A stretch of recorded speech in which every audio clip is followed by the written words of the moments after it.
ಹಸುಗಳಿಗೆ ಬೇಕಾಗುವಂತ ಮೇವನ್ನ ನೀವು ಅದಕ್ಕೆ ನಿಮ್ಮ ಕೃಷಿ ಭೂಮಿಯಲ್ಲಿ ಅದಕ್ಕೆ ಪೂರಕವಾದ ವಾತಾವರಣವನ್ನ ಹೇಗ್ ಕಲ್ಪಿಸ್ಕೊಂಡಿದ್ದೀರಾ ಸರ್? ಆ, ನಮ್ಮ ಜಮೀನನ್ನ ನಾವು 3 ಭಾಗವಾಗಿ ವಿಂಗಡಣೆ ಮಾಡ್ಕೊಂಡಿದೀವಿ. ನೀವು ನಾವು ಹಸುಗಳಿಗೆ ಯಾವ ರೀತಿ ನಾಮಕರಣ ಮಾಡಿದೀವೋ ನಮ್ಮ ಜಮೀನಿಗೂ ಕೂಡ ನಾಮಕರಣ ಮಾಡಿದೀವಿ. ಕೃಷಿ ಭೂಮಿನಲ್ಲಿ ಎಷ್ಟು ಸಾಧ್ಯ ಆಗುತ್ತೋ ಅದನ್ನ ನೆಲ ಜಲ ಸಂರಕ್ಷಣೆಗೂ ಕೂಡ ಒತ್ತು ಕೊಟ್ಟು ನಾವು ಅದನ್ನ ಈ ರೀತಿ ಹೊರಗಡೆಯಿಂದ ರೋಗಗಳು ಅಥವಾ ಕೀಟಗಳು ಬರದ ರೀತಿ ಫಸ್ಟ್ ಬ್ಯಾರಿಕೇಡ್ ಆಗಿ ತಡೆಯುತ್ತೆ.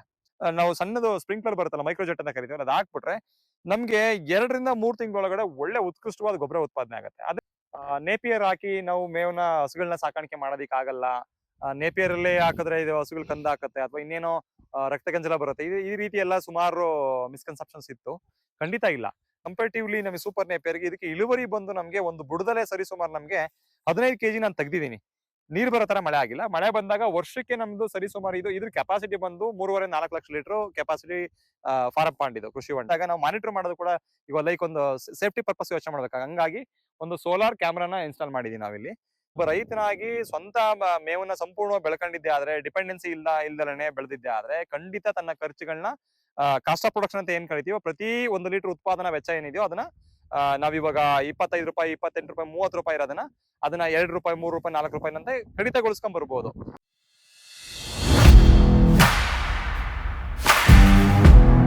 ಹೈನುಗಾರಿಕೆ ಮಾಡ್ಲಿಕ್ಕೆ ಮುಖ್ಯವಾಗಿ ಅದರ ಮೇವು ತುಂಬಾ ಇಂಪಾರ್ಟೆಂಟ್ ಆಗಿರುತ್ತೆ. ಹಸುಗಳಿಗೆ ಬೇಕಾಗುವಂತ ಮೇವನ್ನ ನೀವು ಅದಕ್ಕೆ ನಿಮ್ಮ ಕೃಷಿ ಭೂಮಿಯಲ್ಲಿ ಅದಕ್ಕೆ ಪೂರಕವಾದ ವಾತಾವರಣವನ್ನ ಹೇಗ್ ಕಲ್ಪಿಸ್ಕೊಂಡಿದ್ದೀರಾ ಸರ್?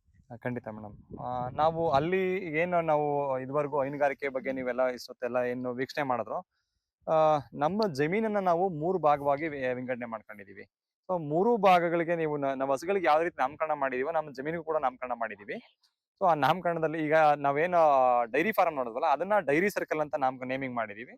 ಇನ್ನೊಂದು ನಮ್ಮ ತೆಂಗಿನ ತೋಟ ಇದೆ, ಅದನ್ನ ತೆಂಗಿನ ತೋಪು ಅಂತ ಕಟ್ಟಿದೀವಿ. ಇಲ್ಲಿ ನಾವು ನಿಂತಿರೋ ಜಾಗ ಏನಿದೆಯೋ ಇದನ್ನ ಒಂದ್ಸತಿ ನಿಮ್ಗೆ ತೋರ್ಸಕ್ ಇಷ್ಟಪಡ್ತೀನಿ. ಇದನ್ನ ಮೇವಿನ ವನ ಅಂತ ಹೆಸರಿಟ್ಟಿದೀವಿ. ಓಕೆ. ಸೊ ಹೆಸರಿಗೆ ತಕ್ಕಂತೆ ಮೇವಿನ ವನ ಅಂತಂದ್ರೆ ಏನು ಲೈಕ್ ಫುಡ್ ಫಾರೆಸ್ಟ್ ನಾವು ಅಥವಾ ಮೇವಿನ ವನಗೆ ಹೌದು ಫುಡ್ ಫಾರೆಸ್ಟ್ ಅಂತಾನೆ ಕರಿತೀವಿ ನಾವೀಗ. ಫಾಡರ್ ಫಾರೆಸ್ಟ್ ಅಥವಾ ಫುಡ್ ಫಾರೆಸ್ಟ್ ಅಂತ ನಮ್ಮ ಹಸುಗಳಿಗೆ ಏನ್ ಬರುತ್ತೋ ಅದನ್ನ ಆ ಜಾಗ. ಆ ಮೇವಿನವನ ಪರಿಚಯ ಮಾಡ್ಕೊಳ್ಳೋದಕ್ಕಿಂತ ಮುಂಚೆ ನಾನೊಬ್ಬ ನಾನೊಬ್ಬ ವಿದ್ಯಾವಂತ ಹೈನುಗಾರಿಕನಾಗಿ, ಕೃಷಿಕನಾಗಿ ನನ್ನ ಒಂದು ಕರ್ತವ್ಯ ಏನಪ್ಪಾ ಅಂದ್ರೆ, ನಾವು ಬರೀ ಒಂದು ಆಸ್ಪೆಕ್ಟ್ ಅಲ್ಲಿ ನಾವು ನೋಡಿದಾಗ ಆದಾಯ ಗಳಿಸೋದು ಅಥವಾ ಬೇರೆಯವರಿಗೆ ಮಾದರಿ ಆಗಿರೋದು ಒಂದು ಸಹ ಸತ್ಯ. ಅದ್ರ ಜೊತೆಗೆ ಒಬ್ಬ ಕನಿಷ್ಠ ಭೂಮಿ ಮೇಲೆ ನಾವು ಇವತ್ತು ಹುಟ್ಟಿದೀವಿ ಅಂತಂದ್ರೆ ಒಬ್ಬ ವಿದ್ಯಾವಂತನಾಗಿ ನನ್ನ ಕೆಲವೊಂದು ಪ್ರತಿಯೊಬ್ಬ ರೈತನ ಅಥವಾ ಪ್ರತಿಯೊಬ್ಬ ವ್ಯಕ್ತಿಯ ಕರ್ತವ್ಯಗಳಿರುತ್ತೆ. ಸೊ ಆ ಕರ್ತವ್ಯದಲ್ಲಿ ನಾವು ಕೆಲವೊಂದು ನಮ್ಮ ಕೈಲಿ ಆಗದನ್ನ ಏನ್ ಪರಿಪಾಲಿಸಬೇಕು ಅಂತ ಕೆಲವೊಂದು ಎಥಿಕ್ಸ್ ನ ಇಟ್ಕೊಂಡು ಏನ್ ಮಾಡ್ತಿದೀವಪ್ಪ ಅಂದ್ರೆ ನೀವು ನೋಡ್ಬೋದು ಇಲ್ಲಿ. ನಮ್ಮ ಕೃಷಿ ಭೂಮಿನಲ್ಲಿ ಎಷ್ಟು ಸಾಧ್ಯ ಆಗುತ್ತೋ ಅದನ್ನ ನೆಲ ಜಲ ಸಂರಕ್ಷಣೆಗೂ ಕೂಡ ಒತ್ತು ಕೊಟ್ಟು ನಾನು ಅದನ್ನ ಇವತ್ತಿನ ದಿನಗಳಲ್ಲಿ ಎಷ್ಟು ಆಗುತ್ತೋ ಅಷ್ಟು ಪ್ರಾಮಾಣಿಕ ಪ್ರಯತ್ನ ಮಾಡ್ತಾ ಇದೀನಿ. ಎಲ್ಲ 100% ಮಾಡಿದೀನಿ ಅಂತಲ್ಲ, ಆ ಪ್ರಯತ್ನದ ಹಾದಿನಲ್ಲಿದ್ದೀನಿ.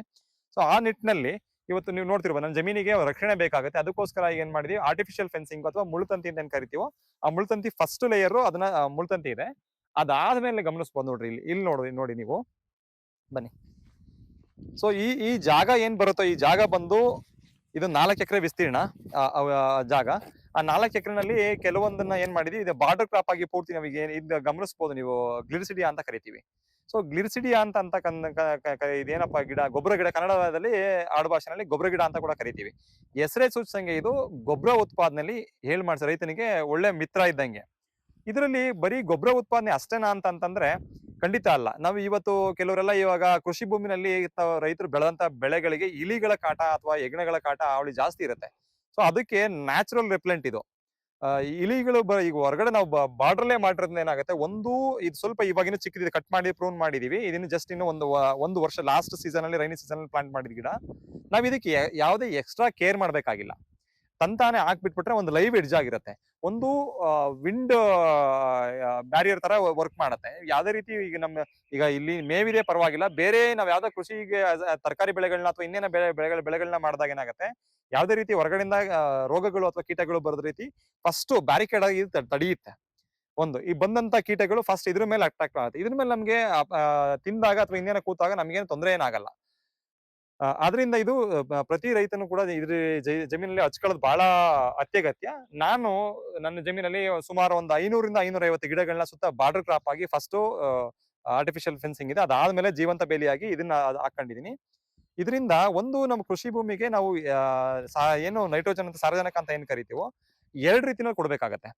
2 ರೀತಿ ಕೊಡೋದ್ರಲ್ಲಿ ಒಂದು ಮೊದಲನೇದೇನಪ್ಪಾ ಅಂತಂದ್ರೆ ಕೊಟ್ಟಿಗೆ ಗೊಬ್ಬರ ಆಗಿರ್ಬೋದು ಅಥವಾ ಈಗ ದನಕರುಗಳು ಇಲ್ದೇ ಇರೋರು ಏನ್ ಮಾಡ್ತಾರೆ ರಾಸಾಯನಿಕ ಗೊಬ್ಬರಗಳ ಮುಖಾಂತರ ಇದನ್ನ ಸಾರಜನಕನ ಭೂಮಿಗೆ ಕೊಡ್ತಾರೆ ಕೃಷಿ ಭೂಮಿಗೆ. ಸೊ ಒಂದು ನಮ್ಗೆ ಡೈರೆಕ್ಟ್ ಆಗಿ ಕೊಡೋ ರೂಪದಲ್ಲಿ ಸಿಗುತ್ತೆ. ಎರಡನೇ ಅದಕ್ಕಿಂತ ಹೆಚ್ಚಿನದಾಗಿ ವಾತಾವರಣದಲ್ಲಿ ಇರ್ತಕ್ಕಂಥ ಸಾರ್ವಜನಿಕ ಸ್ಥಿರೀಕರಣ ಅಂದ್ರೆ ನೀವು ಕೇಳಿದ್ರೆ ನೈಟ್ರೋಜನ್ ಫಿಕ್ಸೇಷನ್ ಅಂತ ಕರಿತೀವಿ. ಸೊ ಅದು ತುಂಬಾ ಇಂಪಾರ್ಟೆಂಟ್ ಆಗುತ್ತೆ. ಸೊ ಆ ನೈಟ್ರೋಜನ್ ಫಿಕ್ಸೇಷನ್ ನಲ್ಲಿ ಅಥವಾ ವಾತಾವರಣದಲ್ಲಿ ಇರ್ತಕ್ಕಂಥ ಗಾಳಿನಲ್ಲಿ ಇರ್ತಕ್ಕಂಥ ಸಾರಜನಕನ ಅಬ್ಸರ್ವ್ ಮಾಡ್ಕೊಂಡು ಅದನ್ನ ಭೂಮಿಗೆ ಬೇರುಗಳ ಮುಖಾಂತರ ಕೊಡ್ತಕ್ಕಂಥ ಕ್ರಿಯೆ ಯಾವ್ದು ಮಾಡುತ್ತಪ್ಪ ಅಂತಂದ್ರೆ ಈ ಏನ್ ನೋಡ್ತಾ ಇದ್ರೆ ಈ ಗ್ಲಿರ್ಸಿಡಿಯಾ ಗಿಡ ಕೊಡುತ್ತೆ. ಇದು ಬಿಟ್ರೆ ನುಗ್ಗೆ ಕೊಡುತ್ತೆ. ನುಗ್ಗೆ ಮತ್ತೆ ಅಂದ್ರೆ ಮುರಿಂಗ ಅಂತ ಏನ್ ಕರಿತೀವೋ ನುಗ್ಗೆ ಮತ್ತೆ ಈ ಗ್ಲಿಸಿಡಿಯಾ ಗಿಡಗಳೆರಡು ವಾತಾವರಣ ಇರ್ತಕ್ಕಂಥ ಸಾರ್ವಜನಿಕ ಸ್ಥಿರೀಕರಣ ಮಾಡಿ ಭೂಮಿಗೆ ಕೊಡುತ್ತೆ. ನಾವು ಕೊಟ್ಟಿಗೆ ಗೊಬ್ಬರ ಮೇಲ್ ಗೊಬ್ಬರ ಅಂತ ಏನ್ ಕೊಡ್ತೀವೋ ಅದ್ರ ಮುಖಾಂತರ ಭೂಮಿಗೆ ಸೇರ್ತಕ್ಕಂಥ ಪ್ರಮಾಣಕ್ಕಿಂತ ಜಾಸ್ತಿ ಅಂದ್ರೆ ನಾವು ಅದನ್ನ ಅಂಕಿಅಂಶ ಹೇಳ್ಬೇಕಂತಂದ್ರೆ ಮುಕ್ಕಾಲು ಪಟ್ಟು ಜಾಸ್ತಿ ಈ ಗಿಡಗಳ ಮುಖಾಂತರ ಭೂಮಿಗೆ ಸಾರ್ವಜನಿಕ ಸ್ಥಿರೀಕರಣ ಆಗತ್ತೆ. ಸೊ ಹಂಗಾಗಿ ನಾನು ಮೇವಿನ ವನ ಪರಿಚಯ ಮಾಡಕೊಡೋದಕ್ಕಿಂತ ಮುಂಚೆ ನಾವು ಇದನ್ನ ಇಲ್ಲಿ ಇದು ಒಂದು ನಾವು ಜೀವಂತ ಬೇಲಿನ ರಚನೆ ಮಾಡ್ಕೊಂಡಿದೀವಿ. ಎರಡನೇದು ಈ 4 ಎಕರೆನಲ್ಲಿ ಬಿದ್ದಂತ ನೀರ್ ಏನಿರುತ್ತೋ ಆ ನೀರು ಎಲ್ಲೂ ಸಾಯಿಲ್ ಎರೋಷನ್ ಆಗ್ದಂಗೆ ಅಥವಾ ಸವಕಳಿ ಆಗ್ದಂಗೆ ನಾವು ಆರ್ಗ್ಯಾನಿಕ್ ಫಾರ್ಮಿಂಗ್ ಮಾಡ್ಬೇಕಾದ್ರೆ ಏನಾಗುತ್ತೆ, ಈಗ ನಾನು ಸಾವಯವ ರೀತಿನಲ್ಲಿ ಯೋಚನೆ ಮಾಡಿ ಆರ್ಗ್ಯಾನಿಕ್ ಫಾರ್ಮಿಂಗ್ ಮಾಡ್ತಿರ್ತೀನಿ. ಯಾವುದೇ ರೀತಿ ಈಗ ವಿಡಿಸೈಡ್ಸ್ ಆಗ್ಲಿ ಪೆಸ್ಟಿಸೈಡ್ಸ್ ಆಗ್ಲಿ ಆ ತರದ್ದು ಯಾವುದೇ ರೀತಿ ಕಳೆನಾಶಕಗಳು ಅಥವಾ ರೋಗ ಇದನ್ನ ಔಷಧಿಗಳನ್ನ ಯಾವ್ದನ್ನು ಬಳಸ್ತಾನೆ ಮಾಡ್ತಾ ಇರ್ತೀನಿ. ಸೊ ಪಕ್ಕದ ರೈತನು ಮಾಡ್ಬೇಕಂತ ಏನಿಲ್ಲ. ಅವನ ಯಾವ ರೀತಿ ಅವನ ಅನುಭವಗಳಿರುತ್ತೆ ಅಥವಾ ಅವನ ಚಟುವಟಿಕೆಗಳಿರುತ್ತೆ ಅವನು ಗೊತ್ತಿಲ್ಲ. ಅವನು ರಾಸಾಯನಿಕ ರೀತಿನಲ್ಲೂ ಕೂಡ ಮಾಡ್ಬೋದು. ಮಾಡಿದಾಗ ಏನಾಗುತ್ತೆ, ಮಳೆ ಬಂದಾಗ ಮಳೆಗೆ ಪ್ರಕೃತಿಗೆ ಗೊತ್ತಿರಲ್ಲ. ಇವನು ಸಾವಯವ ರೈತ, ಇವನು ಇನ್ಆರ್ಗ್ಯಾನಿಕ್ ಫಾರ್ಮ್ ಅಂತ ಗೊತ್ತಿರಲ್ಲ.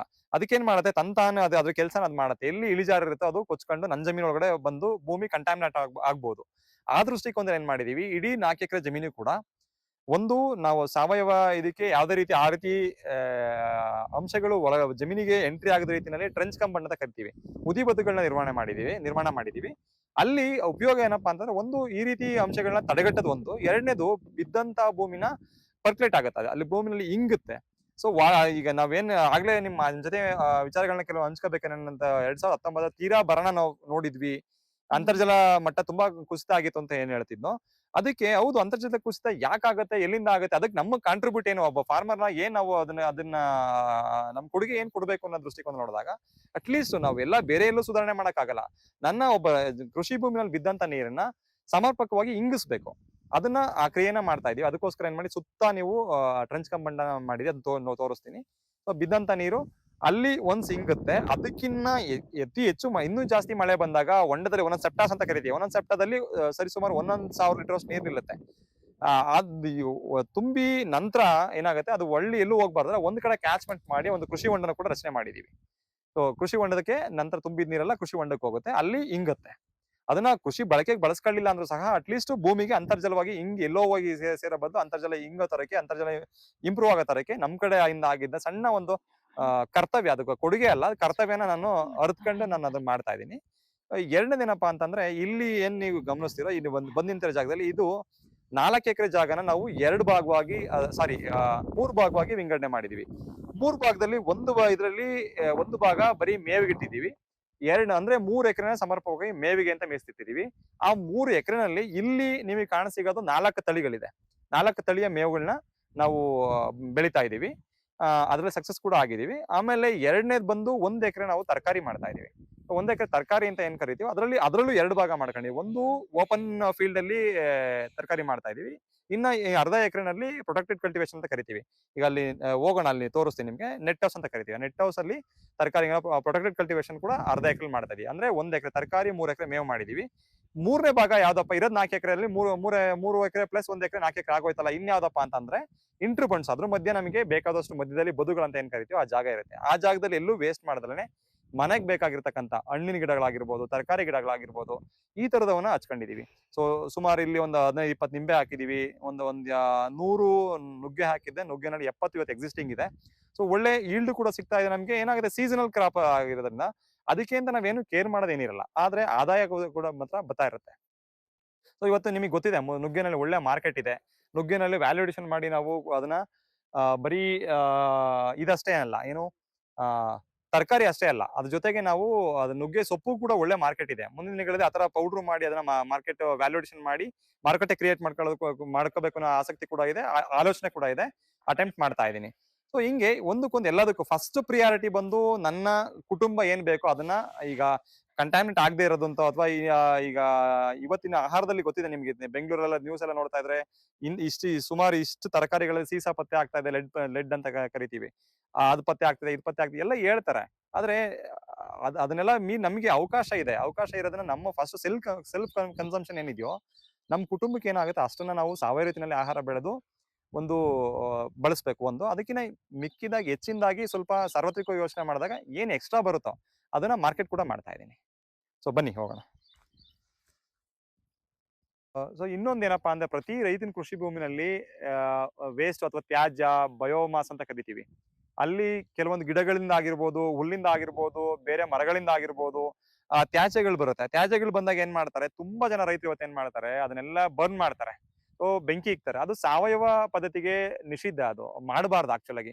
ನಾವ್ ಏನು ಬೆಂಕಿ ಇಡ್ತೀವೋ ಆ ಜಾಗದಲ್ಲಿ ಇರ್ತಕ್ಕಂಥ ಕೋಟ್ಯಾಂತರ ಸೂಕ್ಷ್ಮ ಜೀವಿಗಳು ಸತ್ತೋಗುತ್ತೆ. ಆ ಏರಿಯಾ ಪೂರ್ತಿ ಸತ್ತೋಗುತ್ತೆ. ಮತ್ತೆ ಅದನ್ನ ನಾವು ಆ ಸೂಕ್ಷ್ಮ ಜೀವಿಗಳನ್ನ ನಾವು ಡೆವಲಪ್ ಮಾಡ್ಬೇಕು ಅಂದ್ರೆ ಸುಮಾರು ವರ್ಷಗಳು ತಗೊಳತ್ತೆ. ಸೊ ಅದಕ್ಕೆ ಒಂದು ದಯವಿಟ್ಟು ಒಂದು ರಿಕ್ವೆಸ್ಟ್ ಏನಪ್ಪಾ ಅಂತಂದ್ರೆ, ಈಗ ನಾನು ನೋಡ್ಬೋದು ನೀವು ಈಗ ಇದನ್ನ ಈಪ್ ಮೆಥಡ್ ಕಾಂಪೋಸ್ಟ್ ಅಂತ ಕರಿತೀವಿ. ಈಪ್ ಮೆಥಡ್ ಕಾಂಪೋಸ್ಟ್ ಅಂದ್ರೆ ಏನು, ನಮ್ಮ ಈ ಭೂಮಿನಲ್ಲಿ ನಾನು ಪರ್ಟಿಕ್ಯುಲರ್ ಆಗಿ ಈ 4 ಎಕರೆ ಏನು ವಿಸ್ತೀರ್ಣ ಇದೆಯೋ ಇಲ್ಲಿ ಬರ್ತಕ್ಕಂಥ ವೇಸ್ಟ್ ಏನಿದೆಯೋ, ಕೆಲವೊಂದು ತರಕಾರಿಗಳನ್ನ ಕೀಳ್ತೀವಿ, ತರಕಾರಿ ವೇಸ್ಟ್ ಬರುತ್ತೆ. ಅಥವಾ ಕೆಲವೊಂದು ಈಗ ನುಗ್ಗೆನೆ ಈ ಸೀಸನ್ ಈಗ ಕಾಯೆಲ್ಲ ಕ್ರಾಪ್ ಕ್ಲೋಸ್ ಆಗುತ್ತೆ. ಕ್ಲೋಸ್ ಆದ್ಮೇಲೆ ಏನ್ ಮಾಡ್ತೀವಿ, ಒಂದ್ಸತಿ ಪ್ರೂನ್ ಮಾಡ್ತೀವಿ ನಾವು. ಈ ಪೂರ್ತಿ ಎಲ್ಲ ಮರ ಟ್ರಿಮ್ ಮಾಡ್ತೀವಿ. ಟ್ರಿಮ್ ಮಾಡಿದಾಗ ಅದು ಬರುತ್ತೆ. ಅದನ್ನ ಸೆಡರ್ ಮಾಡಿ ಅದೇನ್ ಮಾಡ್ತೀವಿ, ಈ ತರ ಹಿಂಗೆ ಒಂದು ಈಪ್ ಅಂದ್ರೆ ಒಂದು ಪಿರಮಿಡ್ ಇದ್ರ ತಕ್ಕ ಶೇಪ್ ನಮ್ಗೆ ಎಷ್ಟು ಲೆಂತ್ ಎಷ್ಟು ಬೇಕೋ ಅಷ್ಟನ್ನ ಮಾಡ್ಕೊಂಡು 3 ಅಡಿ ವಿಡ್ತ್ ಮಾಡ್ಕೊಂಡು ಲೇಯರ್ ಬೈ ಲೇಯರ್ ಫಸ್ಟ್ ಒಂದು ಲೇಯರ್ ಬಯೋಮಾಸ್ ಹಾಕ್ತಿವಿ. ಏನು ನಮ್ಮಲ್ಲಿ ಅವೈಲೇಬಲ್ ಇರುತ್ತೆ ಅದನ್ನ ಬಯೋಮಾಸ್ ಹಾಕ್ತಿವಿ. ಅದ್ರ ಮೇಲ್ಗಡೆ ಹಸಿ ಸಗಣಿನ ಕೊಟ್ಟಿಗೆ ಗೊಬ್ಬರನ ಹಾಕ್ತಿವಿ.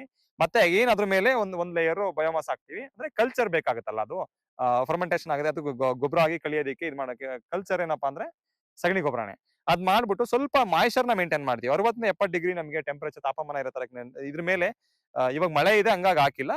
ನಾವು ಸಣ್ಣದು ಸ್ಪ್ರಿಂಕ್ಲರ್ ಬರುತ್ತಲ್ಲ, ಮೈಕ್ರೋಜೆಟ್ ಅಂತ ಕರಿತೀವಿ, ಅದ್ ಹಾಕ್ಬಿಟ್ರೆ ನಮ್ಗೆ 2-3 ತಿಂಗಳೊಳಗಡೆ ಒಳ್ಳೆ ಉತ್ಕೃಷ್ಟವಾದ ಗೊಬ್ಬರ ಉತ್ಪಾದನೆ ಆಗುತ್ತೆ. ಅದನ್ನ ನಾವು ಬೆಂಕಿ ಹಾಕಿ ಅದನ್ನ ವೇಸ್ಟ್ ಮಾಡೋ ಬದಲು ಈ ರೀತಿ ಗೊಬ್ಬರ ಹಾಕಿದಾಗ ನಮಗೆ ಗೊಬ್ಬರನೂ ಸಿಕ್ತು, ಮತ್ತೆ ನಾವು ಅದನ್ನ ಭೂಮಿಯಲ್ಲಿ ಸಾಯ್ತಕ್ಕಂಥ ಸೂಕ್ಷ್ಮ ಜೀವಿಗಳ ಇದನ್ನು ಕೂಡ ತಡೆಗಟ್ಟಬಹುದು. ಇದು ಒಂದು ಬೆಸ್ಟ್ ಮೆಥಡ್ ಇದು. ಸೊ ನಾನು ಹೇಳ್ದಾಗೆ ಈಗ ಮೇವಿನ ತಳಿ ಅಂದ್ರೆ ಇನ್ನೊಂದು ನಮ್ಮಲ್ಲಿ ರೈತರಿಗೆ ಏನಾಗ್ತಿತ್ತು ಮುಂಚೆ ಎಲ್ಲ, ನೇಪಿಯರ್ ಹಾಕಿ ನಾವು ಮೇವನ್ನ ಹಸುಗಳನ್ನ ಸಾಕಾಣಿಕೆ ಮಾಡೋದಿಕ್ ಆಗಲ್ಲ. ನೇಪಿಯರ್ ಅಲ್ಲೇ ಹಾಕಿದ್ರೆ ಇದು ಹಸುಗಳು ಕಂದ ಹಾಕತ್ತೆ ಅಥವಾ ಇನ್ನೇನೋ ರಕ್ತ ಗಂಜಲ ಬರುತ್ತೆ. ಈ ರೀತಿ ಎಲ್ಲ ಸುಮಾರು ಮಿಸ್ಕನ್ಸೆಪ್ಷನ್ಸ್ ಇತ್ತು. ಖಂಡಿತ ಇಲ್ಲ. ನಾವು ತಳಿನ ಯಾವ ರೀತಿ ಆಯ್ಕೆ ಮಾಡ್ಕೊಂತೀವಿ ಅದ್ರ ಮೇಲೆ ಡಿಪೆಂಡ್ ಆಗತ್ತೆ. ಇವಾಗ ಇಲ್ಲೆಲ್ಲ ನಮ್ಗೆ ಒಳ್ಳೆ ಉತ್ಕೃಷ್ಟವಾದ ಪ್ರೋಟೀನ್ ಅಂಶ ಇರ್ತಕ್ಕಂತ ನೇಪಿಯರ್ ತಳಿಗಳಿದೆ. ಅದರಲ್ಲಿ ನಾನ್ ಜೋಡಣೆ ಮಾಡ್ಕೊಂಡಿರೋದು ಏನಪ್ಪಾ ಅಂದ್ರೆ, ಇಲ್ಲಿ ನಮ್ಗೆ ಕಾಣಸಿಗೋದು ಇಲ್ಲಿ 3 ತಳಿಗಳಿದೆ. 3ರಲ್ಲಿ ಇದು ನಾವೇನ್ ನೋಡ್ತೀವಿ, ಇದು ಸೂಪರ್ ನೇಪಿಯರ್ ಅಂತ ಕರಿತೀವಿ. ಇದ್ರದ್ದು ಪ್ರೋಟೀನ್ ವ್ಯಾಲ್ಯೂಸ್ ಬಂದು 8-9% ಪ್ರೋಟೀನು. ಮತ್ತೆ ಒಂದು ಬುಡದಲ್ಲಿ ನಮ್ಗೆ ಈಲ್ಡಿಂಗ್ ಬಂದು ನಮ್ಗೆ 8-10 ಕೆಜಿ ಇದು ಸಿಗುತ್ತೆ. ನೀವು ಹಿಂದೆ ನೋಡ್ಬೋದು, ಅಲ್ಲಿ ನೋಡಿ, ಅದು ಕುಂಬು ನೇಪಿಯರ್ ಅಂತ ಹೊಸ ತಳಿ. ಆ ತಳಿ ಬಂದು ನಮ್ಗೆ ಕಂಪ್ಲೀಟ್ಲಿ ಪ್ರೋಟೀನ್ ರಿಚ್ ಅಂತಾನೆ ಹೇಳ್ಬೋದು. 10-11% ಅಷ್ಟು ಪ್ರೋಟೀನ್ ಇರುತ್ತೆ. ಮತ್ತೆ ಇದ್ರಲ್ಲಿ ಇನ್ನೊಂದ್ ಅಂಶ ಏನಪ್ಪಾ ಅಂತಂದ್ರೆ, ಈ ಕಂಪೇರಿಟಿವ್ಲಿ ನಮಗೆ ಸೂಪರ್ ನೇಪಿಯರ್ಗೆ ಇದಕ್ಕೆ ಇಳುವರಿ ಬಂದು ನಮ್ಗೆ ಒಂದು ಬುಡದಲ್ಲೇ ಸರಿಸುಮಾರು ನಮ್ಗೆ 15 ಕೆಜಿ ನಾನು ತೆಗ್ದಿದ್ದೀನಿ. ಸೊ ಒಂದು ವಾರ್ಷಿಕವಾಗಿ ಹೇಳ್ಬೇಕಂದ್ರೆ ಒಂದು ಎಕರೆಗೆ ನಮ್ಗೆ 180-200 ಟನ್ ವರ್ಗುನು ಸಿಗುತ್ತೆ. ನೀವು ನೋಡ್ಬೋದು, ಒಂದು ಬಂಚಲ್ಲಿ ಒಂದು ಸ್ಟೆಮ್ ಹಾಕಿದ್ ನಾವು ಸಿಂಗಲ್ ನೋಡ್ ಹಾಕಿದ್ದು, ಇದರಲ್ಲಿ ಮೋರ್ ದೆನ್ 100 ಸ್ಟೆಮ್ಸ್ ಇವತ್ತು ಇದೆ ನಮ್ಗೆ. ಸೊ ಇದಿನ್ನು ಅರ್ಲಿ ಸ್ಟೇಜ್. ಇದು ಮೆಚುರಿಟಿ ಬರೋ ಅಷ್ಟೇ ನಮ್ಗೆ 10-12 ಫೀಟ್ ನಮ್ಗೆ ಹೈಟ್ ಸಿಗುತ್ತೆ. ಜೊತೆಗೆ ಈಲ್ಡಿಂಗ್ ಜಾಸ್ತಿ ಆದಂಗೆ ನಾವು ಯಾವುದೇ ಅಂಶ ನಮ್ಗೆ ಗಮನಿಸಬೇಕು. ಈಲ್ಡಿಂಗ್ ಜಾಸ್ತಿ ಆದ್ರೆ ಸಿಮಿಲರ್ ಆಗಿ ಏನಾಗುತ್ತೆ, ಪ್ರೋಟೀನ್ ವ್ಯಾಲ್ಯೂಸ್ ಕಡಿಮೆ ಆಗುತ್ತೆ. ಬಟ್ ಇದು ಅಲ್ಟಿಮೇಟ್ಲಿ ಉಲ್ಟಾ. ಇದು ಪ್ರೋಟೀನ್ ವ್ಯಾಲ್ಯೂಸ್ ಬಂದು 10-11% ಪ್ರೋಟೀನ್ ಇದೆ. ಸೊ ಹಸುಗಳಿಗೆ 7 ಮಾಡಿಸಿದ ಮೇವು. ಇದ್ ಬಿಟ್ಟು ನೆಕ್ಸ್ಟ್ ಪ್ಲಾಟ್ ಅಲ್ಲಿ ನಿಮಗೆ ಬೇನೇಜ್ 14 ಅಂತ ಇದೆ, ಅದು ಒಣಮೇವಿಗೆ ಅಂತ ಮಾಡ್ಕೊಂಡಿದೀವಿ. ಇಲ್ಲಿ ಈ 3 ತಳಿಗಳಿದೆ. ಮತ್ತೆ ಮನೆ ತೋಟದಲ್ಲಿ 1 ಎಕರೆನಲ್ಲಿ ನಾವು CFS ಕಾಫ್ಸ್ 29, 31 ಇದೆ, BNH 11 ಇದೆ. ಈ ತರದ ತಳಿಗಳನ್ನ ಇದ್ ಮಾಡ್ಕೊಂಡು ಇದ್ ಮಾಡ್ತಾ ಇದೀವಿ. ಇದ್ರ ಜೊತೆಗೆ ನಾವು ನನ್ನಷ್ಟೇನೆ ಬಳಕೆ ಮಾಡೋದಲ್ದಲೇನೆ ಇದ್ರದ ಈಗ ಕುಂಬು ನೇಪಿಯರ್ ಮತ್ತೆ ಇದೇನಿದೆ ನೇಪಿಯರ್ ಸ್ಟೆಮ್ಸ್ ಕೂಡ ಬೇರೆ ರೈತರಿಗೆ ಕೂಡ ಲಾಸ್ಟ್ 3 ವರ್ಷದಿಂದ ಬೇರೆ ರೈತರಿಗೆ ಕೂಡ ಮಾರಾಟ ಕೂಡ ಮಾಡ್ತಾ ಇದೀನಿ.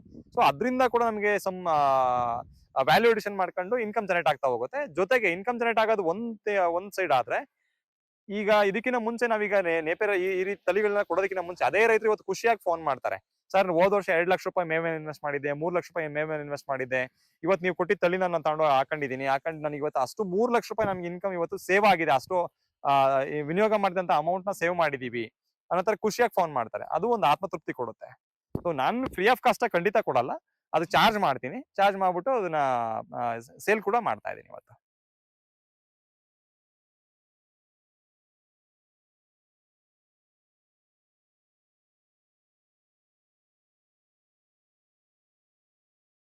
ಹೊರಗಡೆ ಏನ್ ನಾನ್ ಮೆನ್ಷನ್ ಮಾಡಿದ್ನೋ, ನಮ್ಮ ಜಮೀನ್ ಇಲ್ಲಿ 4 ಎಕರೆನಲ್ಲಿ 1 ಎಕರೆ ನಾನು ಪ್ರೊಟೆಕ್ಟೆಡ್ ಕಲ್ಟಿವೇಶನ್ ಮಾಡ್ತಾ ಇದೀವಿ. ಒಂದೇ ವೆಜಿಟಬಲ್ಸ್ ಮಾಡ್ತಾ ಇದೀವಿ. ವೆಜಿಟಬಲ್ಸ್ ಅಲ್ಲಿ 20 ಗುಂಟೆ ಬಂದ್ ಪರ್ಟಿಕ್ಯುಲರ್ ಪ್ರೊಟೆಕ್ಟೆಡ್ ಕಲ್ಟಿವೇಶನ್ ಅಂತ ಏನ್ ಹೇಳಿದ್ನೋ. ಸೊ ಇದು ನಮ್ಗೆ ಆಲ್ಮೋಸ್ಟ್ ನನಗೆ ಪರ್ಫೆಕ್ಟ್ ಕಲ್ಟಿವೇಶನ್ ಅಂತ ನಾನು ಹೇಳ್ತಾ ಇಲ್ಲ. ಯಾಕೆಂದ್ರೆ ನಾನು ಇನ್ನು ಸ್ಟಿಲ್ ಕಲಿಯೋದಿದೆ. ಲಾಸ್ಟ್ 2.5 ಇಯರ್ ಆಯ್ತು ಇದಕ್ಕೆ ಈ ಅಟೆಂಪ್ಟಿಗೆ ಇದ್ ಮಾಡಿ. ಒಂದು ಕೃಷಿನಲ್ಲಿ ಈಗ ಹೈನುಗಾರಿಕೆನಲ್ಲಿ ಏನು ನಮಗೆ ಗೊಬ್ಬರ ಉತ್ಪಾದನೆ ಆಗುತ್ತೋ, ಆ ಗೊಬ್ಬರ ಉತ್ಪಾದನೆ ಬಳಸ್ಕೊಂಡು ನಮ್ಗೆ ಒಂದು ಫಸ್ಟ್ ನಮ್ಮ ಮನೆಗೆ ಬೇಕಾಗಿರ್ತಕ್ಕಂತ ಹಣ್ಣು ತರಕಾರಿಗಳು, ಜೊತೆಗೆ ಮಿಕ್ಕಿದ್ದನ್ನ ನಾನು ಸಮಾಜಕ್ಕೂ ಕೂಡ ಎಷ್ಟಾಗುತ್ತೆ ಅಷ್ಟೇ ಮಾರ್ಕೆಟ್ ಮಾಡ್ಬೇಕು. ಅದು ಬೇರೆಗೂ ಕೂಡ ಹಂಚಬೇಕು ಅನ್ನೋದಕ್ಕೋಸ್ಕರ, ಹಂಚೋದು ಮೀನ್ಸ್ ಮಾರ್ಕೆಟ್ ಮಾಡೋದು ಅಂತಾನೆ. ಸೊ ಆ ದೃಷ್ಟಿಕೋನದಲ್ಲಿ ತರಕಾರಿಗಳನ್ನ ಬೆಳೀತಾ ಇದೀವಿ. ಇದನ್ನ ನೆಟ್ ಹೌಸ್ ಅಂತ ಕರಿತೀವಿ. ಅಂದ್ರೆ ಪಾಲಿ ಹೌಸ್ ಬೇರೆ, ನೆಟ್ ಹೌಸ್ ಬೇರೆ. ಪಾಲಿ ಹೌಸ್ ಅಲ್ಲಿ ಏನಾಗುತ್ತೆ, ನಾವು ರೈನ್ ವಾಟರ್ನು ಕೂಡ ನಾವು ಅವಾಯ್ಡ್ ಮಾಡ್ಬೋದು. ಇಲ್ಲಿ ನಾವು ರೈನ್ ವಾಟರ್ ಅವಾಯ್ಡ್ ಮಾಡಕ್ಕಾಗಲ್ಲ. ಸಮ್ ಪರ್ಸೆಂಟೇಜ್ ಆಫ್ ಟೆಂಪರೇಚರ್ ನ ನಾವು ಅವಾಯ್ಡ್ ಮಾಡ್ಬೋದು. ಅಂದ್ರೆ ಈಗ ಹೊರಗಡೆ ನಮ್ಗೆ 31 ಫೀಲ್ ಮಾಡ್ತಿದೀವಿ ಅಂತ ಇಲ್ಲಿ 2 to 3 ಡಿಗ್ರಿ ಅದನ್ನ ಕಡಿಮೆ ನಾವು ಫೀಲ್ ಮಾಡ್ಬೋದು ಇದ್ರೊಳಗಡೆ. ಒಂದು ಆಮೇಲೆ ನೀವು ನೋಡ್ತಿದ್ರಲ್ಲ, ಈಗ ಸಪೋರ್ಟ್ ನೆಟ್ ಅಂತ ಕರಿತೀವಿ ಇದನ್ನ. ಮೇಲ್ಗಡೆ ಹಂಗೂ ಟೆಂಪರೇಚರ್ ಜಾಸ್ತಿ ಆದ್ರೆ ಇದನ್ನ ಸಪೋರ್ಟ್ ನೆಟ್ ನ ನಾವು ಮತ್ತೆ ಓಪನ್ ಮಾಡ್ತೀವಿ. ಅವಾಗ ಇನ್ನ 1 ಡಿಗ್ರಿ 1.5 ಡಿಗ್ರಿ ಟೆಂಪರೇಚರ್ ಕಡಿಮೆ ಆಗುತ್ತೆ. ಒಂದು ಎರಡನೇ ದೃಷ್ಟಿಕೋನ ಏನಪ್ಪಾ ಅಂತಂದ್ರೆ, ನಮ್ಗೆ ಸ್ವಲ್ಪ ಇನ್ಸೆಕ್ಟ್ಸ್ ಮತ್ತೆ ಪೆಸ್ಟ್ ಅವಾಯ್ಡ್ ಆಗುತ್ತೆ. ಸೊ ಆರ್ಗ್ಯಾನಿಕ್ ಫಾರ್ಮಿಂಗ್ ಅಲ್ಲಿ ಮೇಜರ್ ಅಂತ ಅಂದ್ರೆ ನಮ್ಗೆ ಈಗ ಸಾವಯವ ರೀತಿಯಲ್ಲಿ ಈಗ ರೋಗಗಳನ್ನ ನಿರ್ವಹಣೆ ಮಾಡೋದು. ಆ ಸಾವಯವ ದೃಷ್ಟಿಕೋನದಲ್ಲಿ ಸ್ವಲ್ಪ ರೋಗಗಳ ನಿರ್ವಹಣೆ ಮಾಡೋದಕ್ಕೆ ಇದು ಹೆಲ್ಪ್ ಆಗುತ್ತೆ. ಸೊ ಅದಕ್ಕೋಸ್ಕರ ಮಾಡಿದೀವಿ. ಸೊ ಇಲ್ಲಿವರೆಗೆ ಈಗ ಪ್ರೆಸೆಂಟ್ ಎಕ್ಸಿಸ್ಟಿಂಗ್ ಇರೋ ಕ್ರಾಪ್ ಏನಪ್ಪಾ ಅಂತಂದ್ರೆ, ಇದು ಚಿಲ್ಲಿ ನೋಡ್ತಾ ಇದೀರಾ. ನೀವು ನೋಡ್ತಿರ್ಬೋದು, ಇರೋ 20 ಗುಂಟೆನಲ್ಲಿ ನಾವು 4 ತರದ ನೀವು ಇಲ್ಲಿ ತರಕಾರಿಗಳನ್ನ ಗಮನಿಸಬಹುದು. ಯಾಕಪ್ಪ ಅಂತಂದ್ರೆ ಅದು ವಿಶೇಷ, ಅದರಿಂದ ಕಾರಣ ಇದೆ. ಸೊ ನಾವ್ ಯಾವ್ದೇ ರೀತಿ ಒಂದೇ ರೀತಿ ಮೋನೋ ಕ್ರಾಪ್ ಮಾಡಕ್ ಹೋದಾಗ ಏನಾಗುತ್ತೆ, ಅದಕ್ಕೆ ಆ ತರಕಾರಿಗಳಿಗೆ ಏನಾಗುತ್ತೆ, ಸ್ವಲ್ಪ ಪೆಸ್ಟ್ ಅಟ್ಯಾಕ್ ಅಥವಾ ಇನ್ನೇನು ಬೇರೆ ರೋಗಗಳು ಅಥವಾ ಇನ್ನೇನು ಥ್ರಿಪ್ಸು ಮೈಟ್ಸು ಈ ತರದೆಲ್ಲ ಬರಕ್ ಶುರುವಾಗುತ್ತೆ.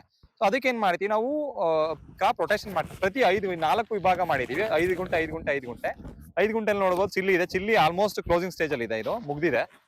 ತೆಗೆದು ರೀಪ್ಲೇಸ್ ಮಾಡ್ಬೇಕು ಅಂತ. ಇನ್ನೊಂದೇನಪ್ಪಾ ಅಂದ್ರೆ, ಈ ಒಂದು ತರಕಾರಿನ ತೆಗೆದ ಮೇಲೆ ಅದೇ ಜಾತಿ ಅದೇ ಫ್ಯಾಮಿಲಿದು ನಾವು ತರಕಾರಿನ ಮಾಡಲ್ಲ, ಇಲ್ಲಿ ಬೇರೆ ಫ್ಯಾಮಿಲಿ ಮಾಡ್ತೀವಿ. ಅಂದ್ರೆ ಇನ್ನೂ ಒಂದೇನಪ್ಪಾ ಅಂದ್ರೆ, ಸೀಸನಲ್ ಕ್ರಾಪ್ಸ್ ನ ಇಂಟಿಗ್ರೇಟ್ ಮಾಡ್ತೀವಿ. ಈಗ ಇದಕ್ಕಿಂತ ಮುಂಚೆ ಬಿಫೋರ್ ದಟ್ ಏನಾಯ್ತು, ನಮ್ ಸಮ್ಮರ್ ಇತ್ತಲ್ವಾ, ಆ ಟೈಮಲ್ಲಿ ಪೂರ್ತಿ ನಾವು ಲೀಫಿ ವೆಜಿಟಬಲ್ಸ್ ನ ಮಾಡಿದ್ವಿ. ಅಂದ್ರೆ ಸೊಪ್ಪು, ಈ ಪಾಲಾಕ್ ಇರ್ಬೋದು, ಮೇಥಿ ಇರ್ಬೋದು, ಕೊರಿಯಂಡರ್ ಇರ್ಬೋದು, ಈ ತರದ್ದು ಆ ಕಾಲಮಾನಕ್ಕೆ ಆ ಅವಧಿನಲ್ಲಿ ತುಂಬಾ ಚೆನ್ನಾಗಿ ಬರುತ್ತೆ. ಸೊ ಸೊಪ್ಪನ್ನ ಮಾಡಿದ್ವಿ. ಅದಾದ್ಮೇಲೆ ನೆಕ್ಸ್ಟ್ ಕ್ರಾಪ್ ಕ್ರೀಪರ್ ವೆರೈಟಿ. ಅಂದ್ರೆ ಈಗ ಚಿಲ್ಲಿ ಇದೆ. ಚಿಲ್ಲಿಗೆ ಬಂದಿರೋದು ರೋಗಗಳು ಬೇರೆ ಬರುತ್ತೆ, ಟೊಮೊಟೊಗೆ ಬರೋದು ಬೇರೆ ಇರುತ್ತೆ.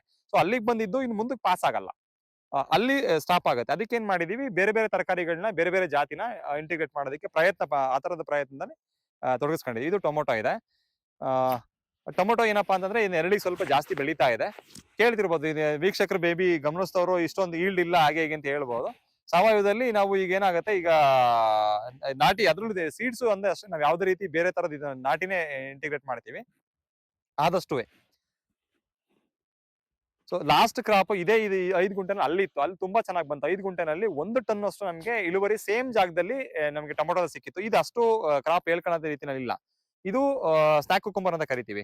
ಸ್ನ್ಯಾಕ್ ಕುಕುಂಬರ್ ಇದು ಕ್ಲೋಸಿಂಗ್ ಸ್ಟೇಜ್ ಅಲ್ಲಿ ಇದೆ, ಪೂರ್ತಿ ಮುಗಿಯಕ್ ಬಂದಿದೆ. ಇಲ್ಲಿ 2 ರೋ ಮತ್ತೆ ಚಿಲ್ಲಿ ಆಡ್ ಮಾಡಿದ್ದು. ಮತ್ತೆ ಇಲ್ಲಿ ನೋಡ್ಬೋದು ನೀವು ಬ್ರಿಂಜಾಲ್ ಅಂತ ಕರೀತೀವಿ. ಇದು ಪರ್ಪಲ್ ಬ್ರಿಂಜಾಲ್, ಮಾಮೂಲಿ ಬದ್ನೆ. ಇದು ಬಂದು ಈಗ ಈಗ ಒಂದ್ಸತಿ ಆ ಬೆಳೆ ತೆಗೆದ್ಬಿಟ್ಟು ನಾವು ಮತ್ತೆ ಹಾಕಿ ಇದನ್ನ ಪ್ರೂನ್ ಮಾಡಿದೀವಿ. ಗಿಡನ ನೋಡ್ಬೋದು ನೀವು, ಕಟ್ ಮಾಡಿದೀವಿ. ಕಟ್ ಮಾಡಿ ತಂತಾನೆ ಬಂದಿರೋದು. ಇದಕ್ಕೆ ನಾವು ಎಕ್ಸ್ಟ್ರಾ ಮತ್ತೇನು ಪ್ಲಾಂಟೇಶನ್ ಮಾಡೋದಾಗ್ಲಿ ಇನ್ನೊಂದಾಗ್ಲಿ ಅವಶ್ಯಕತೆ ಇರಲ್ಲ. ಸೊ ನಮ್ಗೆ ಮನೆಗೆ ಬೇಕಾಗುವಷ್ಟು ಅಥವಾ ಎಕ್ಸೆಸ್ ಆಗಿದ್ದನ್ನ ಬೇರೆ ಕೊಡುವಷ್ಟು ತರಕಾರಿಗಳು 2 ಲೈನ್ ಅಲ್ಲೇ ಬರುತ್ತೆ.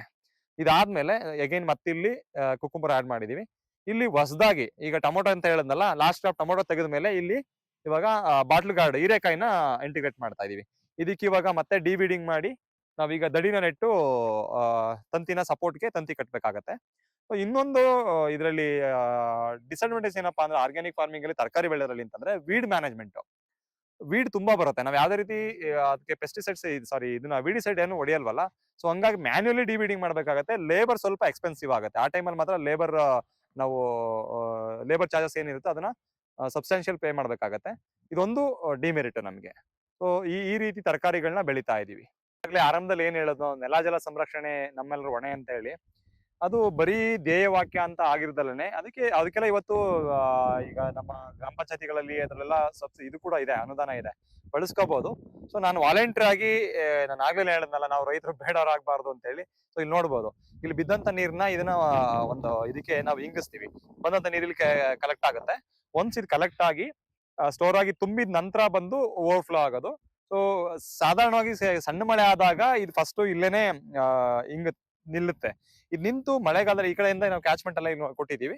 ಸೊ ಇಡೀ ಜಮೀನಿಂದ ಮಳೆ ಬಂದು ಕ್ಯಾಚ್ಮೆಂಟ್ ಬಂದು ನಮ್ಗೆ ಇಲ್ಲಿ ಅಲ್ಲಿ ಪಿಟ್ ಮಾಡಿದೀವಿ. ಆ ಪಿಟ್ ಮುಖಾಂತರ ಸಿಲ್ ಟ್ರ್ಯಾಪ್ ನ ಇದಕ್ ಬರುತ್ತೆ. ಈಗ ನಿಮ್ಗೆಲ್ಲ ಗೊತ್ತಿದೆ, ಮಳೆ ಇನ್ನೂ ಅಷ್ಟೊಂದು ಮಳೆ ಆಗಿಲ್ಲ, ಎರಡದ ಮಳೆ ಬಿದ್ದಿದೆ, ನೀರ್ ಬರೋ ತರ ಮಳೆ ಆಗಿಲ್ಲ. ಮಳೆ ಬಂದಾಗ ವರ್ಷಕ್ಕೆ ನಮ್ದು ಸರಿಸುಮಾರು ಇದ್ರ ಕೆಪಾಸಿಟಿ ಬಂದು 3.5-4 lakh litre capacity farm pond ಇದು ಕೃಷಿ ಹೊಂಡ. ಸೊ ಈ ಕೃಷಿ ಹೊಂಡದಲ್ಲಿ ವರ್ಷಕ್ಕೆ ನಮ್ಗೆ ಕನಿಷ್ಠ ಅಂದ್ರೆ 4 ಸತಿ ಅಷ್ಟು ನಮ್ಗೆ ತುಂಬುತ್ತೆ. ಸೊ ಅಷ್ಟು 4 ಅಲ್ಲಿಗೆ ನಾವು 3.5 ಲಕ್ಷ ಅಂತ ಅಂದ್ರೂ ಕೂಡ ಸುಮಾರು 15-16 ಲಕ್ಷ ಲೀಟರ್ ಅಷ್ಟು ಭೂಮಿಗೆ ನೀರ್ನ ಇಂಗಿಸ್ದಂಗ ಆಗುತ್ತೆ. ಸೊ ಬರೀ ಹೊಂಡದಲ್ಲಿ ಒಂದು ಸುತ್ತ ಎಂಟೈರ್ 4 ಎಕರೆನಲ್ಲೂ ಕೂಡ ಏನು ನಮ್ಗೆ ಸೆಪ್ಟಾಸ್ ಅಂತ ಕರೀತೀವಿ, ಟ್ರಂಚಸ್ ಇದಾವ, ಅದ್ರ ಮುಖಾಂತರ ಒಂದ್ ಕನಿಷ್ಠ ಅಂದ್ರೆ ಒಂದ್ 5-6 ಲಕ್ಷ ಲೀಟರ್ ನೀರು ಅಲ್ಲೂ ಕೂಡ ಹಿಂಗುತ್ತೆ. ಅಂದ್ರೆ ಸರಿ ಸುಮಾರು ಒಂದ್ 20 ಲಕ್ಷ ಲೀಟರ್ ಅಷ್ಟು ನೀರು ಇಲ್ಲಿ ನಮ್ಮ ಕೃಷಿ ಭೂಮಿನಲ್ಲಿ ಮಳೆ ಬಿದ್ದಂತ ನೀರು ಎಲ್ಲೂ ಸವಕಳಿ ಆಗದಂಗೆ, ಇಲ್ಲಿಂದ ಆಚೆ ಹೋಗದಂಗೆ ನೀಟಾಗಿ ಹಿಂಗುತ್ತೆ. ಸೊ ಇದೊಂದು ಸ್ಟೆಪ್ ನ ನಾವು ಅಳವಡಿಸ್ಕೊಂಡಿದೀವಿ. ಸೊ ಜೊತೆಗೆ ಇಲ್ಲಿ ಈಗ ನೆಟ್ ಹೌಸ್ ಅಂತ ಹೇಳಿದೆ, ಫಾಡರ್ ಇದೆ, ಮತ್ತೆ ವೆಜಿಟೇಬಲ್ಸ್ ಇದೆ, ಇದೆಲ್ಲ ಇದ್ದಾಗ ನಮ್ಗೆ ಮನೆಗೆ ಸ್ವಲ್ಪ ಈಗ ಡಿಸ್ಟೆನ್ಸ್ ಇದ್ದಾಗ ನಾವು ಮಾನಿಟರ್ ಮಾಡೋದು ಕೂಡ ಈಗ ಲೈಕ್ ಒಂದು ಸೇಫ್ಟಿ ಪರ್ಪಸ್ ಯೋಚನೆ ಮಾಡ್ಬೇಕು. ಹಂಗಾಗಿ ಒಂದು ಸೋಲಾರ್ ಕ್ಯಾಮ್ರಾನ ಇನ್ಸ್ಟಾಲ್ ಮಾಡಿದೀವಿ ನಾವಿಲ್ಲಿ. ಇದೊಂದು ನಮ್ಗೆ ಹೆಂಗೆ ಅಂತಂದ್ರೆ ಆಟೋಮೇಟೆಡ್, ಸ್ವಲ್ಪ ಈಗ ನಮ್ಮ ಜವಾಬ್ದಾರಿಗಳನ್ನ ಈಗ ನಾವು ಯಾರೋ ಒಬ್ರು ಸೆಕ್ಯೂರಿಟಿ ಇಡಕ್ಕಾಗಲ್ಲ, ಸೆಕ್ಯೂರಿಟಿ ಇಟ್ಟರೆ ನಾವು ಇದು ಮಾಡ್ಬೇಕಾಗತ್ತೆ. ಸೊ ಒನ್ ಟೈಮ್ ಇನ್ವೆಸ್ಟ್ಮೆಂಟ್ ಒಳ್ಳೆ ಸೊಲ್ಯೂಷನ್. ಕ್ಯಾಮ್ರಾ ಕೂಡ ಇಲ್ಲಿ ಅಡಾಪ್ಟ್ ಮಾಡಿದೀವಿ. ಸೊ ಹೈನುಗಾರಿಕೆ ಅಂತ ಬಂದಾಗ ನಾನು ಆಗ್ಲೇ ಮೆನ್ಷನ್ ಮಾಡ್ದಂಗೆ ನಮ್ಗೆ ಆ ನಮ್ಮ ಪ್ರಾಫಿಟ್ ಪರ್ಸೆಂಟೇಜ್, ನೆಟ್ ಇನ್ಕಮ್ ನ ಪರ್ಸೆಂಟೇಜ್ ಏನಿದೆಯೋ ಅದನ್ನ ಹೆಚ್ಚು ಮಾಡೋದಕ್ಕೆ ಪ್ರಾವಿಷನ್ ಇದೆ ಅಂತ ಏನ್ ಹೇಳದ್ನೋ, ಮೆನ್ಷನ್ ಮಾಡೋದ್ನೋ, ಅದರ ಪ್ರತಿರೂಪವಾಗಿ ಹೇಗಪ್ಪ ಮಾಡಕ್ ಸಾಧ್ಯ ಅಂತ ಅಂದ್ರೆ ಮೇವು ಮೇನ್ ಬಂದಂದು ನಮ್ ಮೇವು ಕಾನ್ಸಂಟ್ರೇಟ್ಸ್ ಅಲ್ಲಿ ನಾವ್ ಯಾವ್ದೇ ರೀತಿ ಅದನ್ನ ರಿಸ್ಟ್ರಿಕ್ಟ್ ಮಾಡಕ್ ಆಗಲ್ಲ. ಸೊ ಮೇವನ್ನ ಒಬ್ಬ ರೈತನಾಗಿ ಸ್ವಂತ ಮೇವನ್ನ ಸಂಪೂರ್ಣವಾಗಿ ಬೆಳ್ಕೊಂಡಿದ್ದೆ ಆದ್ರೆ, ಡಿಪೆಂಡೆನ್ಸಿ ಇಲ್ದಲನೆ ಬೆಳೆದಿದ್ದೆ ಆದ್ರೆ, ಖಂಡಿತ ತನ್ನ ಖರ್ಚುಗಳನ್ನ ಕಾಸ್ಟ್ ಆಫ್ ಪ್ರೊಡಕ್ಷನ್ ಅಂತ ಏನ್ ಕರಿತೀವೋ, ಪ್ರತಿ 1 ಲೀಟರ್ ಉತ್ಪಾದನಾ ವೆಚ್ಚ ಏನಿದೆಯೋ ಅದನ್ನ ನಾವಿವಾಗ 25 ರೂಪಾಯಿ, 28 ರೂಪಾಯಿ, 30 ರೂಪಾಯಿ ಇರೋದನ್ನ ಅದನ್ನ 2 ರೂಪಾಯಿ, 3 ರೂಪಾಯಿ, 4 ರೂಪಾಯಿನಂತೆ ಕಡಿತಗೊಳಿಸ್ಕೊಂಡ್ ಬರ್ಬೋದು. ಸೊ ನಮ್ಗೆ ಇದೊಂದು ಒಬ್ಬ ರೈತರ ಉತ್ಪಾದನಾ ದೃಷ್ಟಿಕೋನದಲ್ಲಿ ನೋಡಿದಾಗ ನಮ್ಗೆ ಪ್ರತಿ ರೈತರು ಏನ್ ಮಾಡ್ತಾರೆ, ನಮ್ ಸರ್ಕಾರಗಳು ಅಷ್ಟು ಕೊಟ್ಟಿಲ್ಲ, ಅನುದಾನ ಕೊಟ್ಟಿಲ್ಲ, ಇದನ್ನ ಕೊಟ್ಟಿಲ್ಲ ಅಂತ ಹೇಳಿ ಬ್ಲೇಮ್ ಮಾಡ್ತಾ ಹೋಗ್ತಾರೆ. ಸೊ ಇನ್ನೊಬ್ರನ್ನ ಕ್ಲಿಕ್ ಮಾಡೋದಕ್ಕಿಂತ ಹೆಚ್ಚಾಗಿ ಒಬ್ಬ ರೈತನಾಗಿ ಅವನ ಉತ್ಪಾದನಾ ವೆಚ್ಚನ ಕಡಿಮೆ ಮಾಡ್ಕೊಂಡು ಅವನು ಹಿಂಗೆ ನಮ್ಮ ಆದಾಯದ ಪರ್ಸೆಂಟೇಜ್ ನ ಜಾಸ್ತಿ ಮಾಡ್ಬೇಕು ಅನ್ನೋ ತರ ಯೋಚನೆ ಮಾಡ್ಬೇಕಾಗತ್ತೆ. ಸೊ ನನಗೆ ಈಗ 50 ರೂಪಾಯಿ ಲೀಟರ್ಗೆ ಸರ್ಕಾರ ಕೊಡ್ತಾ ಇದೆ, ಅಥವಾ ಯಾವ್ದೋ ಸಂಘ ಸಂಸ್ಥೆಗಳು ಕೊಡ್ತಾ ಇದೆ ಒಂದ್ ಲೀಟರ್ಗೆ ಅಂದ್ರೆ ನನ್ನ ಉತ್ಪಾದನಾ ವೆಚ್ಚ 47 ರೂಪಾಯಿ, 48 ರೂಪಾಯಿ ಇತ್ತು ಅಂತಂದ್ರೆ ಅದು ಲಾಭನ ನಷ್ಟನ? ಖಂಡಿತ ನಷ್ಟ ಅದು. ಸೊ ನಮ್ಗೆ ಈಗ 50 100 ರೂಪಾಯಿ ಕೊಟ್ಟರು ಅದ್ ನಮ್ಮ ಉತ್ಪಾದನಾ ವೆಚ್ಚ ಎಷ್ಟು ಜಾಸ್ತಿ ಇರುತ್ತೋ ಅಷ್ಟು ಕೂಡ ಅದು ನಮಗೆ ಲಾಸೇನೆ ರೈತನಿಗೆ. ಅದಕ್ಕೆ ಏನ್ ಮಾಡ್ಬೇಕಪ್ಪ, ನಾವು 35 ರೂಪಾಯಿಗೆ ಕೊಡೋಣ, 40 ರೂಪಾಯಿ ಕೊಡೋಣ, ನಮ್ಮ ಉತ್ಪಾದನಾ ವೆಚ್ಚ ಎಷ್ಟಾಗುತ್ತೆ ಅಷ್ಟು ಕಡಿಮೆ ಇರಬೇಕು. ಸೊ ನಮ್ಗೆ ಇವಾಗ ನಾನು ತಗೊಂತಾ ಇರೋದು ಪ್ರತಿ ಲೀಟರ್ಗೆ 38 ರೂಪಾಯಿ, 39 ರೂಪಾಯಿ ತಗೋತಾ ಇದ್ದೀನಿ. ನನ್ನ ಉತ್ಪಾದನಾ ವೆಚ್ಚ ಎಷ್ಟಿದೆ ಅಂದ್ರೆ 29 to 30 ಮ್ಯಾಕ್ಸಿಮಮ್ ಅಂತಂದ್ರೆ 30 ರೂಪೀಸ್ ಪರ್ ಲೀಟರ್ ನಮ್ದಿದೆ. ಅಂದ್ರೆ ಸೈನ್ಸ್ ಏನಪ್ಪ ಹೇಳುತ್ತೆ ಅಂದ್ರೆ 1 ಲೀಟರ್ಗೆ ಹಾಲಿಗೆ 7-8 ರೂಪಾಯಿ ಅಷ್ಟು ನಮಗೆ ನಿವ್ವಳ ಆದಾಯ ಬಂದ್ರೆ ಅದು ಒಳ್ಳೆ ಪ್ರಾಫಿಟ್ ಅಂತ ಕನ್ಸಿಡರ್ ಮಾಡುತ್ತೆ. ಅದ್ರಲ್ಲಿ ನಮ್ಗೆ 8-10 ರೂಪಾಯಿ ಅಂದ್ರೆ ನಾವು ಆ ಪ್ರಮಾಣದಲ್ಲಿ ನಾವು ಇದೀವಿ ಅಂದ್ರೆ ಸಕ್ಸಸಿವ್ ಡೈರಿನ ನಡೆಸ್ತಾ ಇದೀವಿ ಅಂತ ಅರ್ಥ ಆಯ್ತು. ಅದಕ್ಕೆ ಕಾರಣ ಏನಪ್ಪಾ ಅಂತಂದ್ರೆ ಮೇವುಗಳ ಜೋಡಣೆ ಒಳ್ಳೆ ಸಮೃದ್ಧವಾಗಿ ನಾವು ಏನ್ ಮೇವು ನೋಡ್ತಾ ಇದ್ರು ಇದನ್ನ ಸ್ವಂತ ಮೇವು ಬೆಳಿತೀವಿ. ಅವಾಗ ನಮ್ ಖರ್ಚುಗಳು ಬೇರೆ ಕೊಂಡ್ಕೊಂಬರೋದಕ್ಕೆ ಇನ್ನೊಬ್ಬರ ರೈತರ ಪರ್ಚೇಸ್ ಮಾಡೋದಕ್ಕೆ ಇವತ್ತೆಲ್ಲ 6-6 ರೂಪಾಯಿ ಪ್ರತಿ ಕೆಜಿ ಮೇವಿದೆ. ಸೊ ಮೇವಿಗೆ ವಿನಿಯೋಗ ಮಾಡೋದು ಕಂಪ್ಲೀಟ್ಲಿ ನಾವು ಸ್ಟಾಪ್ ಮಾಡಿದೀವಿ. ಹಂಗಾಗಿ ನಮ್ಮ ಪರ್ಸೆಂಟೇಜ್ ಏನಿದೆ 45-50% ವರ್ಗು ಸಾಧ್ಯ ಆಗಿದೆ. ಹಾಗಾಗಿ ನಾನು ಈಗ ಮಾಡೋದಕ್ಕೆ ಇಷ್ಟಪಡೋಂತ ರೈತ ಮಿತ್ರರಲ್ಲಿ ರಿಕ್ವೆಸ್ಟ್ ಮಾಡೋದೇನಪ್ಪಾ ಅಂತಂದ್ರೆ, ಎಷ್ಟು ಸಾಧ್ಯ ಆಗುತ್ತೋ ಅಷ್ಟು ಪ್ರತಿಯೊಬ್ಬ ರೈತನು ಕೂಡ ನಿಮ್ಮ ರಾಸುಗಳಿಗೆ ಆಧಾರವಾಗಿ ನೀವು ನಿಮ್ಮ ಜಮೀನಲ್ಲಿ ಮೇವು ಉತ್ಪಾದನೆ ಮಾಡಿದಾದ್ರೆ ಖಂಡಿತ ಲಾಭದಾಯಕ ಹೈನುಗಾರಿಕೆನ ಮಾಡ್ಬೋದು ಅಂತ ಈ ಮುಖಾಂತರ ತಿಳಿಸ್ತೀನಿ. ಹೈನುಗಾರಿಕೆ ಅಂದ್ರೆ ನೀವ್ ಹೇಳ್ದಂಗೆ ಕೇವಲ ಹಸುಗಳನ್ನ ಸಾಕೋದಷ್ಟೇ ಅಲ್ಲ, ಹಾಲನ್ನ ಕರೆದು ಮಾರಾಟ ಮಾಡೋದಷ್ಟೇ ಅಲ್ಲ, ಅದಕ್ಕೆ ಪೂರಕವಾದ ಕೃಷಿ ಭೂಮಿಯಲ್ಲಿ ವಾತಾವರಣವನ್ನ ಕಲ್ಪಿಸಿ ಮೇವಾಗಿರ್ಬೋದು, ನೀವೀಗ ಹೇಳ್ದಂಗೆ ಏನು ಹೊಂಡ ಆಗಿರ್ಬೋದು, ಕೃಷಿ ಹೊಂಡ ಆಗಿರ್ಬೋದು, ತರಕಾರಿ ಬೆಳೆಯೋದಾಗಿರ್ಬೋದು, ಇರೋ ಜಮೀನಲ್ಲಿ ಅದಕ್ಕೆ ಪೂರಕವಾದ ವಾತಾವರಣವನ್ನ ಕಲ್ಪಿಸಿ ಏನ್ ಯಶಸ್ಸನ್ನ ಗಳಿಸ್ತೀವಿ ಅದೇ ಹೈನುಗಾರಿಕೆ ಅಂತ ನಾವು ಹೇಳ್ಬೋದಲ್ವಾ? ವೀಕ್ಷಕರೇ, ಒಂದು ಕನಸು, ಆ ಕನಸಿಗೆ ಕಠಿಣವಾದ ಪರಿಶ್ರಮ, ಒಂದು ಸರಿಯಾದ ಯೋಜನೆ ಇದ್ರೆ ಖಂಡಿತ ಹೈನುಗಾರಿಕೆಯಲ್ಲೂ ಯಶಸ್ಸನ್ನ ಸಾಧಿಸಬಹುದು ಅನ್ನೋದಕ್ಕೆ ನಮ್ಮ ಸಿದ್ದೂರವರು MS ಪಾಳ್ಯ ಅವರು ಬೆಸ್ಟ್ ಎಕ್ಸಾಂಪಲ್ ಆಗಿದ್ದಾರೆ. ಸರ್, ಇಲ್ಲಿ ತನಕ ನಿಮ್ಮ ಅನುಭವಗಳನ್ನ ನಮ್ ಜೊತೆ ಹಂಚ್ಕೊಂಡಿದ್ದಕ್ಕೆ, ನಿಮ್ಮ ಹೈನುಗಾರಿಕೆ ಇಷ್ಟೊಂದು ಸಾಧನೆಗಳ ಮೆಟ್ಟಿಲುಗಳನ್ನ ನಮ್ ಜೊತೆ ಮನಸಾರೆ ಬಿಚ್ಚಿಟ್ಟಿದ್ದಕ್ಕೆ ತುಂಬ ಹೃದಯದ ಧನ್ಯವಾದಗಳು ಸರ್. ತಮಗೂ ಧನ್ಯವಾದಗಳು ಮೇಡಮ್. ರೈತನ ಕತೆ ಮುಗಿದಿಲ್ಲ. ಮತ್ತೊಂದು ಯಶೋಗಾಥೆಯೊಂದಿಗೆ ನಾವು ನಿಮ್ಮನ್ನ ಭೇಟಿಯಾಗ್ಲಿದ್ದೀವಿ. ಅಲ್ಲಿ ತನಕ ಧನ್ಯವಾದಗಳು.